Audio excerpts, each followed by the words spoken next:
Bonjour à tous, bienvenue sur Frématin. Antoine Dayori est désormais classé parmi les anciens DG du Conseil national des chargeurs du Bénin. Il a été suspendu et les quotidiens sont revenus largement sur le sujet ce matin.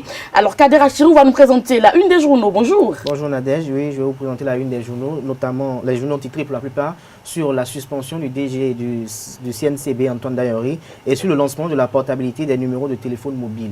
Et nous démarrerons certainement par le quotidien du service public La Nation. Des Indo-Pakistanais sont toujours en garde à vue dans l'affaire des 54 kilos de drogue au Bénin. Ils ont pourtant été relâchés purement et simplement par la Cour d'appel de Cotonou. Eloge Gandaro, directeur de publication du journal Le Grand Matin, fera le débat dans un instant avec nous. Et puis, le journal sur Frématin, Aurel Kwasi abordera plusieurs sujets d'actualité. Bonjour. Bonjour Nadège. Quels sont les sujets que nous aurons abordés? Entre autres, comme vous venez de l'annoncer, Antoine Dayori n'est plus pour l'heure le DG du CNCB. Nous avons aussi Roméa Lobo et Marcel Zoumé, nous deux journalistes qui ont livré le fruit de leurs investigations. Donc nous en parlerons dans un instant dans le journal avec Aurel Kwasi. Bienvenue, bonjour. Vous êtes évidemment sur Frématin. Voici la pub. Si je ne pouvais écrire, je serais muet. Sous la présidence de l'honorable Boniface Yarouetoumé, deuxième questeur de l'Assemblée nationale, et le parrainage de Oswald Homeki, ministre de la Jeunesse et des Sports, l'association Peace pour l'enfance et la jeunesse et Venus d'Eben Communication présente la soirée finale de la deuxième édition du grand concours littéraire Miss Littérature. Qui d'entre les 10 candidates remportera le prestigieux trophée de l'intelligence, de la culture littéraire et de l'art oratoire? Rendez-vous le samedi 22 juillet 2017 au Benemarina Hôtel de Cotonou à 19h30 précise. Plusieurs lots à gagner, dont une moto et des centaines de livres. Artistes invités, Nias dans le Métoc. Entrée 5000 francs. Infoline 97 87 0303. Miss Littérature 2017, ne ratez pas le plus glamour des rendez-vous littéraires. Sponsor officiel, ESAE Université. Miss Littérature, la beauté intelligente.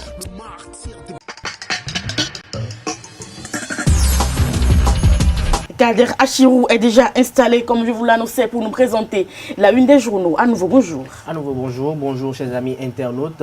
Le quotidien national d'information titre en manchette: lancement de la portabilité des numéros de téléphone mobile, changer d'opérateur tout en gardant les numéros. Toujours à la une du quotidien de service public, gestion des déchets solides, séparer les piles usées des ordures. Le matinal à présent, réforme dans la filière véhicules d'occasion, le coup de pouce du chef de l'État. Toujours à la une du même canard, Conseil national des chargeurs du Bénin, le DG Antoine Dayori suspendu. Fraternité à présent, lutte contre la corruption, le gouvernement en guerre contre les mafieux, les canaux de détournement fermés, la publication des audits appréciés, la présidente suisse félicite Patrice Talon. Nous passons au journal Le Grand Jury qui titre en manchette: affaire à 150 milliards de la Sonapra, la justice béninoise va-t-elle sauver son honneur sali dans la drogue? Matin libre, Talon regrette-t-il sa propre élection? C'est une grosse interrogation à la une du journal. Toujours à la même une du journal. Direction générale du CNCB, les raisons de la suspension de Dayori. First Info, relax suivi d'arrestations injustifiées des Indo-Pakistanais. La défense plaide pour le respect de l'autorité de la chose jugée. Nous passons à Nord-Sud quotidien. Réforme de la filière véhicules d'occasion. Le gouvernement vole au secours des acteurs. L'autre vision titre en manchette: lutte contre le blanchiment de capitaux et du financement du terrorisme. Les acteurs du commerce international à l'appropriation des outils techniques. Le GIABA enclenche le processus de répression du fléau. Nous passons au Béninois libéré qui titre en manchette: délinquance domaniale sous le nez et la barbare de la rupture acte 1. Adjectif Bénin, un voleur sans conscience a décambié le chinois Chiang dans l'escroquerie aggravée. Première partie d'une série de publications sur un crime plus vicieux que la nébuleuse ICC Service, le communiqué du cabinet de Maître Yonsou. Toujours à la même du quotidien Le Béninois libéré pour finir. Suspension de Dayori de la direction du CNCB, les raisons et l'arrêté ministériel, l'intérimaire plus dangereux que Dayori pour le CNCB. Merci à vous, Kader Achirou, pour la présentation de la une des journaux. Donc, Dayori suspendu du CNCB. Les 150 milliards de la Sonapra ont fait la une des journaux. Et puis, les réformes dans la téléphonie mobile, les quotidiens ont également abordé le sujet. Les journaux sont disponibles dans les kiosques sur l'ensemble du territoire national, mais aussi et surtout en ligne. Aurel Kwasi pour le journal sur Frématin. Le journal Sufrimati Aurel Kwasi. Bonjour Nadège, bonjour à tous. Antoine Dayoré n'est plus directeur général du Conseil national des chargeurs du Bénin. Selon l'arrêté du ministre Hervé Héroumé, le DG a été suspendu pour légèreté dans l'exécution d'une décision du Conseil des ministres en sa séance du 29 juin 2016. Pour l'heure, son DG Richard Alrosson assure l'intérim de la structure jusqu'à nouvel ordre. Les épreuves orales du baccalauréat session de juin 2017 ont démarré hier sur toute l'étendue du territoire national. Les candidats admis à la phase écrite de cet examen national poursuivent les formalités pour l'obtention définitive de leur diplôme, suivant quelques candidats et contrôleurs dans les centres d'examen. Aujourd'hui, je suis venu composer au CGB Gamin pour les épreuves sportives. On a composé dans 3 types d'épreuves qui sont la gymnastique, la vitesse et le lancer de poids. J'ai trouvé les épreuves abordables quand même. C'était abordable pour ma part, surtout la gymnastique, car j'ai apprécié, j'avais déjà l'habitude de faire cette épreuve-là quand même. Je suis venu composer les épreuves sportives au CGB Gamin. Aujourd'hui, on a eu à composer dans 3 disciplines, à savoir lancer de poids, vitesse et gymnastique.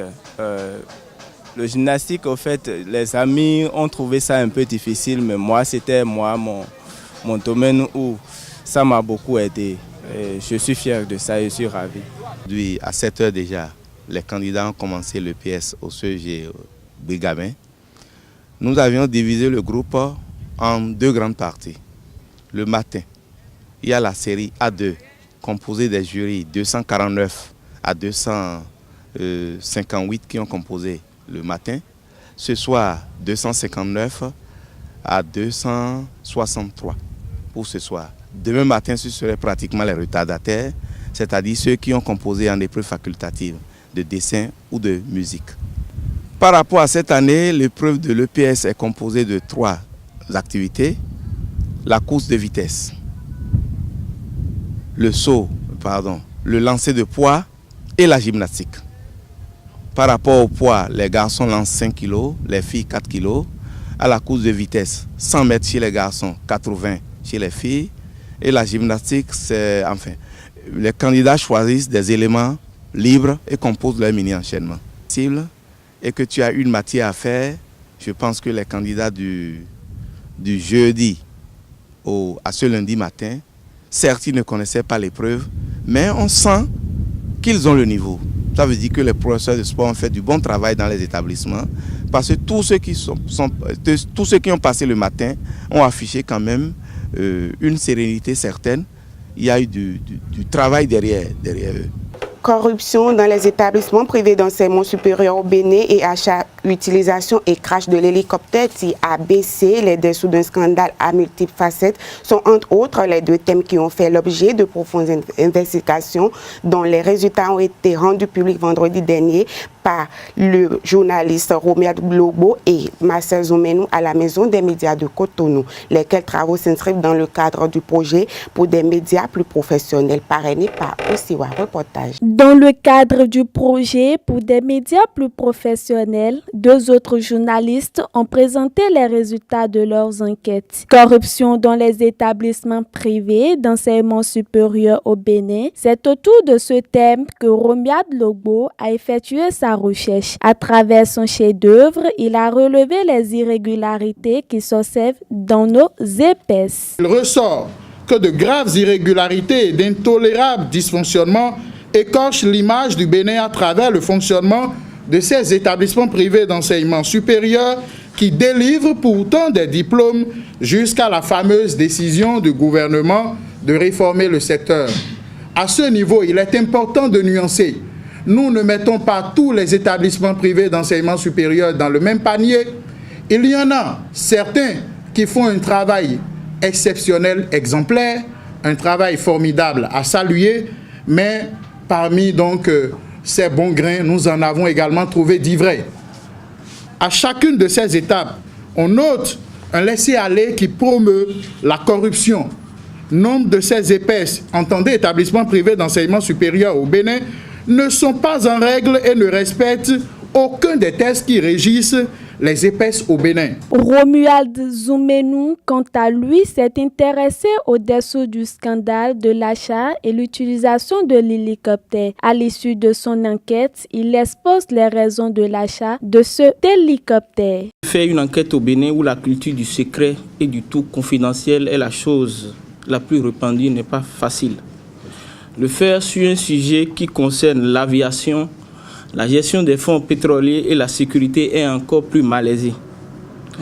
L'arrivée au pouvoir en 2006 du président Boni Yaya a été un déclic dans la recherche pétrolière au Bénin. Au cours d'une déclaration publique, l'ex-président de la République avait affirmé, je cite, « Je suis convaincu que notre pays a du pétrole. Le Bénin n'est pas un pays maudit. Si le Nigeria, le Ghana et la Côte d'Ivoire ont trouvé du pétrole, il n'y a pas de raison qu'on en trouve. » Alors il a donc... après un remaniement, un portefeuille confié à un portefeuille qui concerne la recherche pétrolière. Franck Botcheme, président de l'UPMB, félicite ces deux journalistes pour le travail abattu. Il est à noter que ce projet est financé par l'Open Society Initiative for West Africa. Utilisé à des fins multiples par les anciens, le savon coton a presque disparu sur le marché béninois. Ce savon plein de vertus est concurrencé par les savons cosmétiques importés qui inondent les points de vente. Fabriqué à base des débris de régime de palme, de l'huile rouge et de l'eau, le coton ne se retrouve plus dans les ménages avec l'avènement des savons de Marseille et autres. Suivez donc ce reportage. Communément appelé coton, le savon noir est fabriqué à base des débris, de régime de palme, de l'huile rouge et de l'eau. Toujours prisé dans les ménages, ce savon a des vertus exceptionnelles. Commercialisé au Bénin et dans les grands marchés de la sous-région par les bonnes dames, le coton, malgré la modernisation, reste dans l'air du temps. Ça sert à lisser la peau, ça ne dépigmente pas la peau.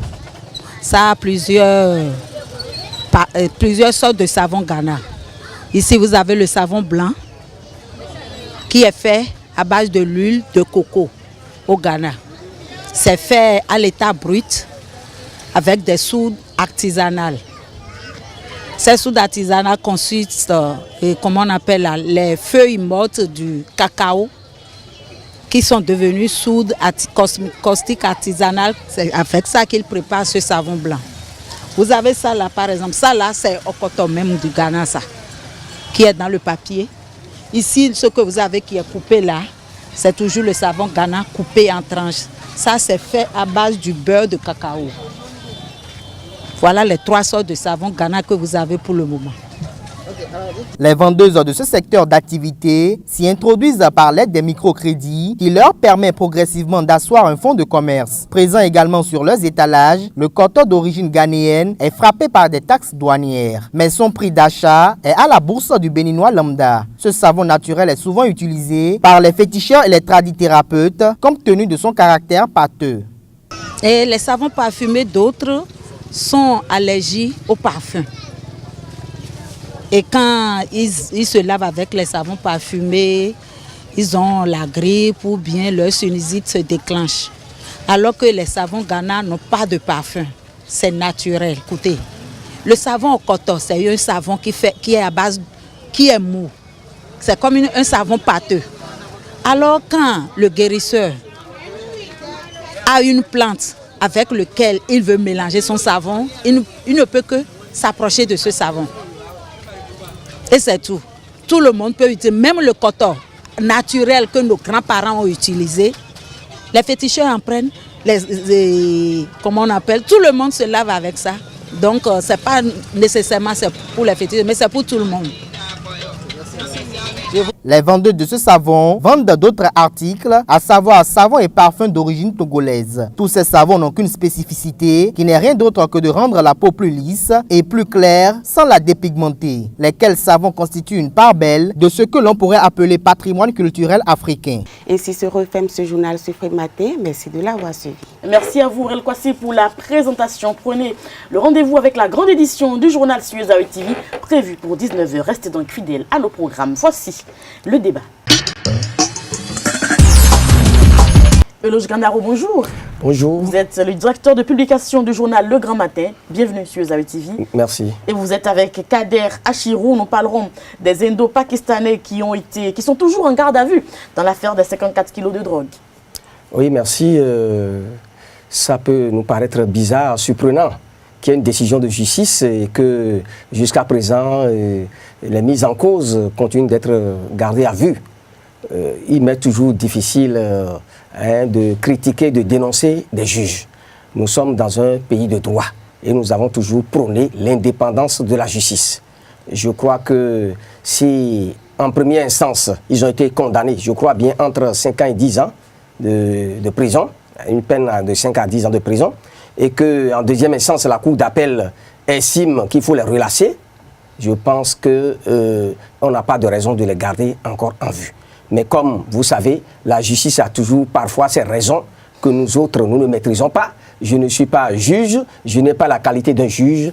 Je crois que nous devons patienter, n'est-ce pas? Ce qui est sûr, nous sommes dans un état de droit. Et si ça doit trop durer, il y a des voies bien autorisées qui peuvent se lever, n'est-ce pas, pour condamner la chose. Parce que les gardes à vue, c'est également pour un délai. C'est pour un délai, tout à fait. C'est pour un délai. Et je crois que les juges connaissent leur travail. Donc si une décision de justice les relaxe, on n'a pas de raison encore de les garder. Espérons qu'ils seront libérés. Et s'il y a d'autres voies de recours, bon, ceux qui pensent qu'ils ne sont pas innocents peuvent toujours les prendre. Mais pour l'instant, considérons qu'une décision a été prise et on doit l'exécuter.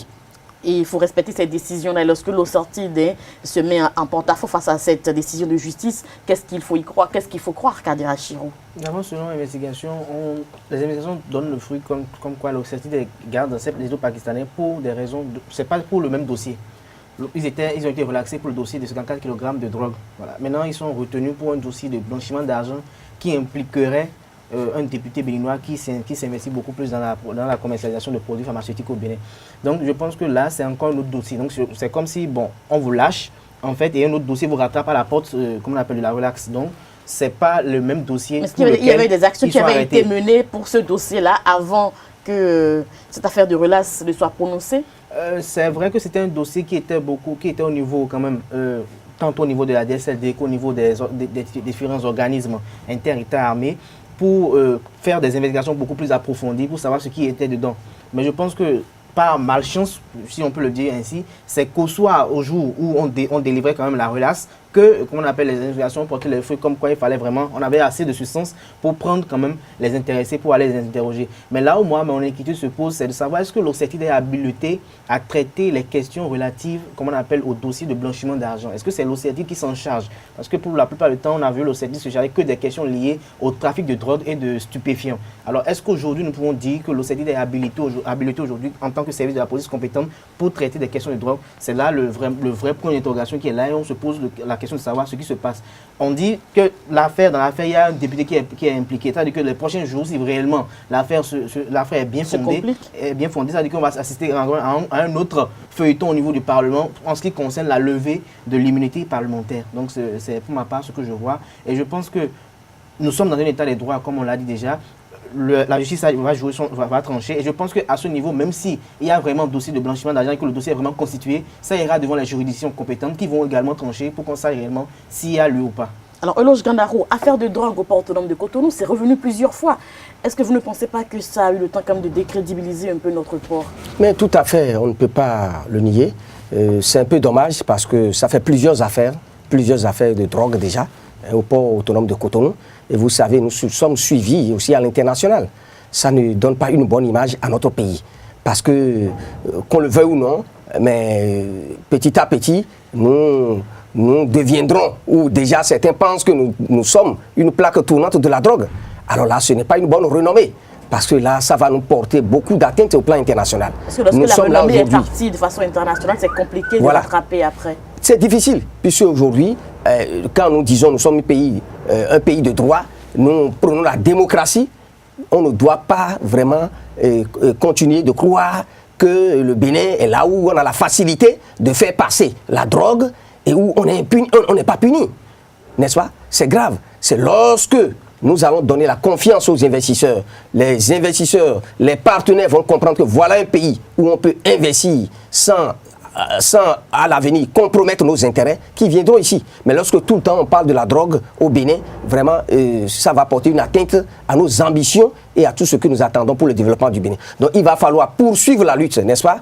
C'est grave, c'est dommage que c'est déjà arrivé, mais je pense que nous pouvons toujours espérer qu'en poursuivant la lutte et en punissant ceux qui sont responsables, auteurs de ce trafic-là, ça pourrait quand même corriger quelque peu notre image et nous pourrions espérer que ceux qui ont commencé par avoir des inquiétudes, des doutes sur le Bénin modèle de la démocratie, le Bénin depuis 1990, le Bénin pays où on peut y vivre, où on peut investir sans inquiétude, ceux-là auront de bonnes raisons de revenir et nous pourrions espérer que notre pays va tirer les bénéfices et les retombées pour son développement. Ce sera pour le bonheur des populations. Kadera Chirou, le Bénin, qui est de plus en plus présenté comme plaque tournante de la drogue, ce n'est pas évidemment notre avantage. Je pense que d'abord, il faut voir le problème dans le fond. Dans le fond, l'analyse selon laquelle, est-ce qu'il s'agit réellement de plaques tournantes de la drogue? Parce que quand on dit qu'on a découvert dans un conteneur 18 kg de cocaïne pure, dans un autre conteneur, on dit qu'on a trouvé 54 kg et que dans les deux cas, qu'on appelle la justice dit qu'il y a non-lieu, ça pose un problème. Est-ce que ce n'est pas des coups montés? C'est déjà parti l'information. Ce qu'on dit dans ce cas, c'est que les Blancs, ils ont déjà eu le temps de lire les journaux et de se rendre compte que, mais après, il y a eu non-lieu. Le problème, c'est vrai que le Bénin est perçu comme une plaque tournante de la drogue. Mais le problème n'est pas au niveau de l'international, le problème est au niveau de nous-mêmes. Est-ce qu'au Bénin, même les gens ne se tentent pas de se faire des coups bas au niveau de cela? Et ça pose le problème de sécurité des marchandises et des cargaisons au niveau du port autonome de Cotonou. Est-ce que quand vous êtes investisseur privé, est-ce que quand vous amenez votre marchandise au port autonome de Cotonou et que vous avez des concurrents de taille, est-ce que vous n'êtes pas dans l'inquiétude de savoir, est-ce qu'on ne va pas peut-être vous glisser des stupéfiants dans votre marchandise pour que... Parce que la politique s'y mêle parfois. Lorsque la politique s'y mène, voilà, l'indo-pakistanais, lui par exemple, on ne le connaissait pas. Par exemple, Sébastien Germain, on peut comprendre que c'est par rapport à ses acquaintances politiques qu'on a voulu lui en vouloir, mais l'indo-pakistanais, on ne voit pas. Ou bien peut-être c'est le fameux député qui était visé par rapport à l'indo-pakistanais, Ouintensi. Mais à ce niveau, on est inquiet de savoir, est-ce qu'à l'avenir, quand vous êtes investisseur privé au Bénin, est-ce qu'on ne va pas vous glisser des stupéfiants ou bien d'autres, comment on appelle, d'autres drogues dans vos marchandises pour peut-être vous corrompre, pour vous amener devant la juridiction. Et c'est là où je vous dis, je répète, et je reviens sur mon analyse tout à l'heure, que ça pose le problème de sécurité des marchandises au port autonome de Cotonou. Et là, les différentes composantes des forces armées qui interviennent dans la sécurisation du corridor et autres doivent être interpellées et doivent être même interrogées, parce que comment se fait-il que des marchandises que vous êtes censé garder, vous dites que la marchandise est venue comme telle et que au niveau du droit maritime, au niveau des différentes analyses, on trouve que le truc, il n'y a pas lieu. C'est-à-dire ce que vous dites là, c'est une affaire vide et que il y a stupéfiant. On dit qu'on a retrouvé la marchandise. Alors quand on veut prendre d'abord prendre l'analyse simple, on a trouvé le truc dans ta marchandise et que tu es coupable. Et quand la justice finit de faire cette enquête, on trouve qu'il y a non-lieu. Ça dit que vraiment il y a non-lieu, mais il y a lieu quelque part. Le lieu quelque part, c'est de savoir qui a vraiment tenté d'introduire la drogue dans les différents conteneurs pour salir, peut-être parce que de l'autre côté, on veut attacher la réputation de quelqu'un, mais dans le même côté, on est en train de ternir l'image du Bénin. De tout un pays qui n'est pas du tout agréable et commode pour une bonne démocratie. Eloge Kadaro, dernière question. Les juges se réunissent tout le temps au Bénin pour des non-lieux. Ça commence un peu à faire bizarre. Lorsqu'il y a de grands dossiers, on nous parle de non-lieux. On nous parle de non-lieux. On nous parle de non-lieux et ça commence par nous surprendre, ça commence par nous inquiéter. Mais comprenons qu'il vaut mieux qu'il y ait ces non-lieux-là dont vous parlez que de garder des innocents en prison. Moi, je suis pour qu'on libère des prévenus, des détenus au bénéfice du doute, que de garder des innocents qui ne sont pas coupables. Vous savez, même aux États-Unis, même ailleurs, on a donné des peines de mort à des prisonniers. Mais quelques années après, on s'est rendu compte, après l'exécution de la peine, qu'ils sont innocents. C'est dangereux et c'est grave. Donc il vaut mieux libérer au bénéfice du doute. Quand on n'a pas des preuves suffisantes pour condamner, c'est mieux encore de parler d'un non-lieu ou de relaxer que de condamner, de se rendre compte après que c'est une erreur grave de justice. Parce qu'évidemment, la vie humaine est sacrée. Merci à vous, Eloge Gandaro. Je rappelle que vous êtes le directeur de publication du journal Le Grand Matin. Oui, merci à vous aussi. Vous étiez avec nous pour faire le débat. Tout le plaisir pour moi. Merci à vous, Monsieur Frématin. Merci, revenez quand vous voulez, c'est votre maison. Merci. Merci, à bientôt. Kadera Chirou, c'était le débat. Merci à vous également. Merci. Et puis, nous allons recevoir Anifat Boukari pour la fin de cette émission. Il va nous présenter l'horoscope du jour. Anifat Boukari, que nous prédisent les astres ce jour. Bonjour. Bonjour Nadège, amis des signes du zodiaque, bonjour. Bélier, vous avez des idées et demandez à ce qu'elles soient appliquées. Taureau, votre cœur sera en décalage avec vos pensées. Gémeaux, vous travaillerez en bonne intelligence avec vos collègues. Cancer, le calme revient et vos proches seront la clé de votre sérénité du jour. Lion, des soucis divers empiètent sur votre capacité de concentration. Capricorne, dans votre job, le plus difficile sera derrière vous. Balance, vous aurez envie d'une certaine tranquillité, de douceur. Scorpion, vous prendrez de nouvelles décisions en matière de travail et de finances. Sagittaire, vous faites de votre mieux pour avancer, mais des contraintes s'imposent à vous. Poisson, vous ferez de nouvelles connaissances, certaines seront importantes. Et pour finir, Verseau, vous aurez les pieds sur terre et vous éviterez de vous emballer. Ce sera tout pour aujourd'hui. Merci de m'avoir suivi. Merci à vous, Anifat Bouka. Restez donc les prévisions astrologiques pour le compte de ce jour, mardi.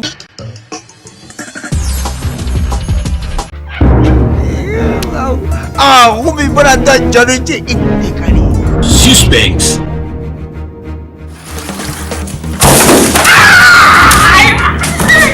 Papa, mais qu'est-ce qu'il t'a fait?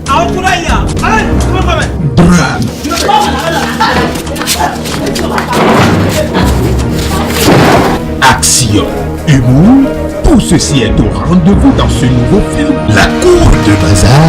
La Cour de Bazar. Bazar, toi laissez-nous 5 secondes, moi, vous avez pas tout. Je sors pour aller faire, mais toi tu mélanges tout sur la même cour. Ceci n'est rien d'autre que le retour sur la scène de Oncle Bazar avec son ciné-club OB Productions. Et cette fois-ci en version DVD. Je vous dis bien en version DVD. Procurez-vous de ce nouveau DVD de Oncle Bazar dans tous les discothèques, les pharmacies, les supermarchés, même à la poste du Bénin au prix habituel de 1000 francs CFA. Et vous aurez de quoi vous distraire.